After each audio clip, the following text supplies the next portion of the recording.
বিসমিল্লাহির রহমানির রহিম। আসসালামু আলাইকুম। আমি বাংলাদেশ রাষ্ট্র ও বাংলাদেশের আইন শৃঙ্খলা আইন ও বাংলাদেশ বিচার ব্যবস্থাকে আমি বলবো যে গত কয়েকদিন আগে নরসিংদীতে যে আমাদের বোন কিশোরী আমেনাকে তার বাবার হাতের থেকে তুলে নিয়ে যাকে নরসিংদীতে নুরাসহ তার অঙ্গসঙ্গ সহ লোকজন সহ তাকে যে দর্শন করে হত্যা করে ফেলছে, আমি মনে করি এই বিচারটা তো অবশ্যই বাংলাদেশের আইনে তার ফাঁসি হবে, কিন্তু এই ফাঁসিটা যেন বাংলাদেশের জাতীয় স্টেডিয়াম অথবা বাংলাদেশের জাতীয় মসজিদ বাইতুল মোকাররমের সামনে, বাংলাদেশের সমস্ত মিডিয়ার সামনে, এমনকি তার মৃত্যুদণ্ড কার্যকরের আগেও তার সাথে যারা আছে যাদের মৃত্যুদণ্ডের রায় হবে, এমনকি এই রায়ের কার্যকরের সময় বাংলাদেশের সমস্ত জনগণ এমনকি 5 বছরের বাচ্চা থেকে শুরু করে সর্বোচ্চ বয়সের 80-90 বছরের মানুষ পর্যন্ত, শিক্ষিত অশিক্ষিত, শ্রমজীবী পেশাজীবী চাকরিজীবী সরকারি বেসরকারি সমস্ত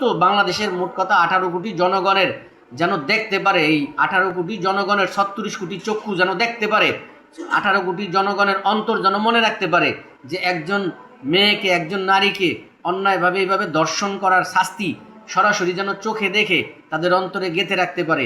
আমি মনে করি যেহেতু বাংলাদেশের আইনে তার মৃত্যুদণ্ড হবে, তবে এই মৃত্যুদণ্ডটা যেন সকলের উপস্থিতিতে অথবা সবাই যেন টিভিতে অথবা মোবাইলে সরাসরি যেই দিন তার ফাঁসি কার্যকারিতা হবে সেটা যেন সবাই দেখতে পায়।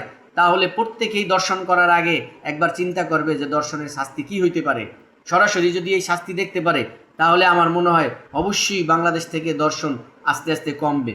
আপনারা যদি মনে করেন যে আমার কথা সঠিক হবে, অবশ্যই আপনারা ভালো কমেন্ট করবেন। আসসালামু আলাইকুম ওয়া রাহমাতুল্লাহ।